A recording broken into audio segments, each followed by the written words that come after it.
नमस्कार मित्रों, आपका मेरे channel astrology with Shyam Kumar Sharma में स्वागत है। चलिए शुरू करते हैं। आज जो आप एक यानी कि मैं आपको रोज़मर्रा जो है रोज़ आपकी ज़िंदगी में जो है, जैसे आप दान लेते हैं या कोई संतान के लिए कुछ करना चाहते हैं या कोई और चीज़ जो है अपने घर में धन वृद्धि करना चाहते हैं और आपकी वो नहीं हो पा रही, तो आप उसके कुछ उपाय हैं जो आप यानी कि रोज़मर्रा की ज़िंदगी में कर सकते हैं। तो मैं बताने जा रहा हूँ कि जो सामान्य उपाय आप अपनी ज़िंदगी में कर सकते हैं वो कौन कौन से हैं।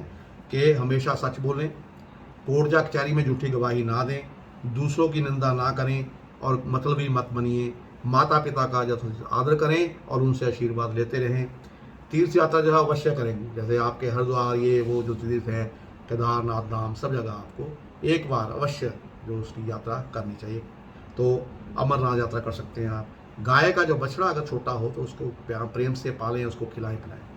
और घी में अगर पूरियाँ, घी में अगर देसी घी में अगर घी जो है उसमें पूरियाँ तो अगर गरीबों को खिलाते हैं आपको बहुत फायदा होगा। और उसके बाद क्या है कि अगर आपको कहीं से आपका मकान ना बन रहा हो, संतान ना हो रही हो और आपको वाहन सुख ना मिल रहा हो, तो क्या करना है, आपने सफ़ेद वस्त्र में काले तिल बांधकर पानी में प्रवाहित करें और तिल और गुड़ की बनी रेवड़ियाँ जो है बांटें। और सोते समय क्या करना है, आपने सिरहाने में दूध रखना है और प्रातःकाल उठकर किसी को बिना बताए वो जो दूध है बरगद के पेड़ में डाल के वापस आ जाना है। अब है दान। कौन कौन से दान मित्रों आपको नहीं लेना चाहिए, क्योंकि उनसे आप अगर ले लेंगे तो उसका नुकसान होगा। अब जो नीच ग्रह होते हैं जैसे राहु है, केतु है, इनका दान आपको कभी भी नहीं लेना चाहिए। अगर ले लेंगे तो नुकसान होगा आपको। और अगर आपके ग्रह उच्च है, बृहस्पति, शुक्र उच्च है, सूर्य उच्च है, मंगल उच्च है, केतु उच्च का है, राहु उच्च का है, तो उससे संबंधित जो चीजें हैं उनका दान कभी मत दीजिएगा, नहीं तो आपको नुकसान होगा। अगर आपके छठे घर में, आप कुंडली उठाइए, उसमें छठे घर में अगर चंद्रमा बैठ जाए तो आपने कौन से काम नहीं करने। पानी का प्याऊ कभी भूल के मत लगाइएगा, धर्मशाला का निर्माण कभी मत कीजिएगा, और गरीबों को भोजन खिलवाना जो है वो भी ना कीजिएगा।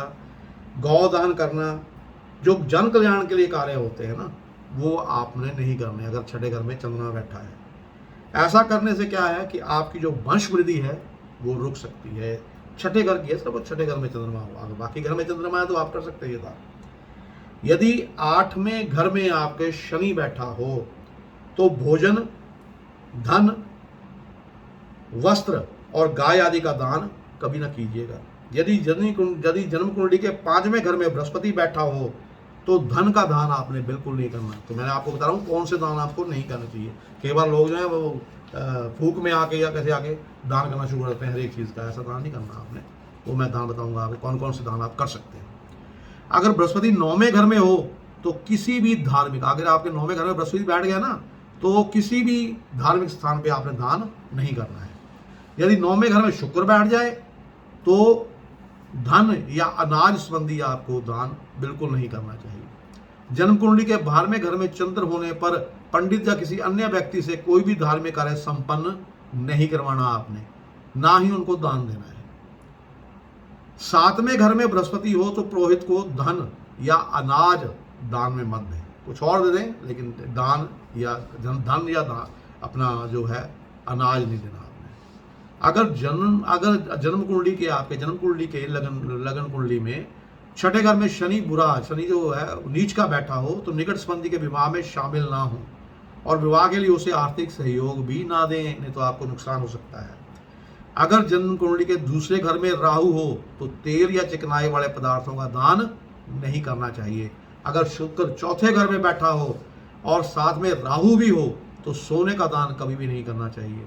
यदि जन्म कुंडली के 8वें घर में राहु सूर्य के साथ बैठा हो तो कन्या के विवाह अवसर पर ब्राह्मण को दान ना दें, किसी और चीज से उसको संतुष्ट कर दें। अगर शनि अशुभ चल रहा हो तो चांदी का दान ना करें। शनि अगर आपका अशुभ चल रहा है, चांदी का दान बिल्कुल नहीं करना। यदि जन्म कुंडली के 7वें घर में केतु बैठा हो तो लोहा या लोहे की वस्तु का दान भूल के मत कीजिएगा।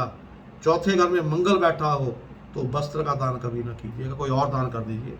अब है भवन संबंधी। अब मकान संबंधी जो है वो आपने क्या करना है। मकान बना लिया तो उसमें प्रवेश करने से पहले क्या करना चाहिए ये मैं आपको बता देता हूँ। गृह प्रवेश यानी कि मकान में प्रवेश करने से पहले तुलसी का पौधा या अपने इष्ट देवता की तस्वीर लगाना, पानी से भरा कलश रखना एवं गाय को प्रवेश कराना जो है अति शुभ कार्य होता है। शुभ कार्य आपका अगर मकान बन गया तो ये काम आप कर लीजिए, वो मकान आपको फलदायक होगा। इससे घर में सुख शांति आएगी और संपन्नता बढ़ेगी। जब आप भवन की नींव, मकान की नींव भर रहे हो तो उसमें शहद से भरा हुआ बर्तन रख दें। इससे जातक जो है आजीवन आप जो है खतरों से मुक्त रहेंगे। यदि जन्म कुंडली में आपका शनि अशुभ है, अगर आप मकान बनते बिगड़ जाता है, जब मकान बना हो बिक जाता है, तो एक उपाय कीजिए, गौ का दान जरूर कर लीजिए। अगर जन्म कुंडली के छठे घर में शनि स्थित हो तो भवन निर्माण के पूर्व, भवन बनाने से पहले अगर आपके कुंडली के छठे भाव में अगर शनि बैठा है तो जो मकान आप बनाने जा रहे हैं उस भूमि पर हवन करवाइए और जमीन को शुद्ध कीजिए।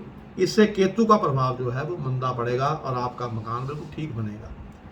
यदि जन्म कुंडली के चौथे घर में शनि स्थित हो तो जातक को पैतृक भूमि पर, जो आपकी माँ बाप की दी हुई भूमि, उस पर मकान कभी ना बनाइए। यदि आप ऐसा करेंगे तो परिवार के सदस्यों को जिंदगी भर कष्ट उठाने पड़ेंगे। पुत्र रोगी रहेगा, तंदुरुस्त होने पर भी किसी झूठे मुकदमे में फंसकर उसे जेल तक जाने की नौबत आ सकती है। इसलिए जन्म कुंडली में 11वें घर में अगर शनि हो तो मुख्य द्वार की चौखट बनवाने से पूर्व उसके नीचे जो है चंदन थोड़ा सा लेके चंदन की लकड़ी से दबा दें। ठीक है। यदि एक बार भवन निर्माण का कार्य प्रारंभ हो जाए तो उसे बीच में ना रोकें, अन्यथा अधूरे मकान में राहु का वास हो जाता है। अगर आपने मकान बनाना शुरू कर दिया, उसको अधूरा छोड़ दिया, तो फिर आपके रहने के लायक नहीं रहेगा, उसमें राहु का वास हो जाएगा। भवन निर्माण शुरू कराने से पूर्व कारीगरों को आपको मिठाई जरूर बांटनी है। आप देखा हो, सत सुत पाने से पहले लड्डू बांटते हैं, तो आपने मिठाई बांट देनी है। लड्डू बांट दे, जो मर्जी बांटें। भवन निर्माण से पूर्व मकान की जमीनों पर अगर भवन निर्माण करना है तो उससे पहले जो जमीन है उसके ऊपर ब्राह्मणों को बिठाएं और उनको भोजन कराएं। और यदि भवन निर्माण आपने नींव होती है तो उसमें क्या हो, कीड़ियां निकल जाएं उसमें जमीन पर, तो उन्हें शक्कर एवं आटा जो है वो मिलाकर खिलाएं। अगर जन्म कुंडली में केतु आपके 5वें घर में बैठा है तो भवन निर्माण से पहले केतु की जो चीजें हैं वो यानी कि आपको दान अवश्य करनी चाहिए। अब है संतान संबंधी। यदि किसी के संतान नहीं हो रहे तो उसको क्या करना है, संतान गोपाल स्तोत्र होता है एक, उसका पाठ करें और गणेश जी की पूजा अर्चना करें। संतान ना होने पर अपने भोजन का आधा हिस्सा गाय को खिलाएं। जो आप भोजन खाएंगे उसका आधा हिस्सा गाय को खिला दें। संतान को रोग मुक्त करने के लिए, रोग अगर नहीं आपकी संतान रोगी है तो उसको मुक्त करने के लिए, रोग मुक्त करने के लिए गाय को भी भोजन खिलाएं। और जातक पीपल के पेड़ को जल देते रहें। संतान को, अपनी संतान की उम्र लंबी करनी है अगर आपने, तो पिता को बृहस्पति का व्रत जो है आप अपने बच्चे के लिए बृहस्पतिवार का व्रत अवश्य रखें। संतान की भलाई के लिए जो आपकी पत्नी है उसको उचित सम्मान जरूर दीजिए। अब है रोग मुक्ति।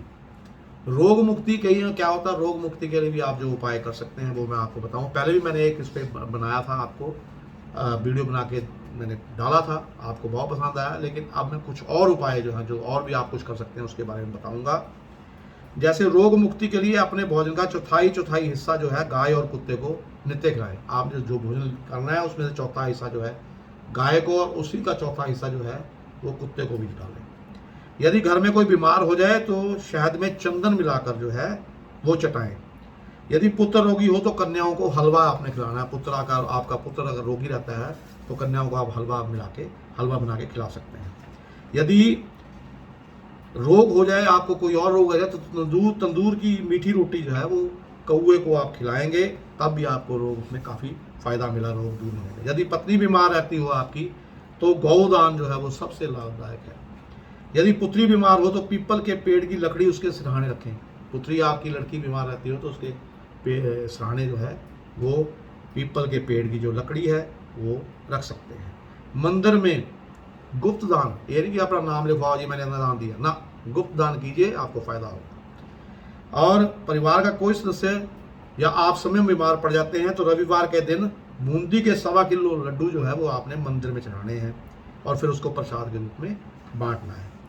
सिरदर्द होने पर चंदन और केसर का तिलक रोगी के माथे पर लगाना चाहिए। ठीक है, ये मैंने आपको कुछ और उपाय बताए, किस कौन सा धान्य लेना चाहिए, किस घड़ी में मकान जो है कैसे बनाना चाहिए, तो ये हो आपको बहुत लाभदायक होगा और सिद्ध होगा मित्रों। इसके साथ मैं अपनी वाणी को विराम देता हुआ आपसे विदा चाहूँगा तथा भगवान शनि से ये प्रार्थना करूँगा कि आपको निरोगी काया दे, आपका मकान बने, आपको आर्थिक धन की कभी तंगी ना आए, आपके दोस्त मित्र रिश्तेदार सब स्वस्थ रहें। और अगर आपको मेरे वीडियो पसंद आते हैं तो उनको कमेंट, लाइक और शेयर जरूर कीजिए ताकि और भी फ़ायदा उठा सकें। और इसके साथ साथ जो सबसे बड़ी बात मैं हर बार कहता हूँ कि मेरे चैनल को मित्रों सब्सक्राइब जरूर करो ताकि मैं आपके लिए नए नए वीडियो जो है वो लाने में सक्षम होता रहूँ। इसी के साथ नमस्कार।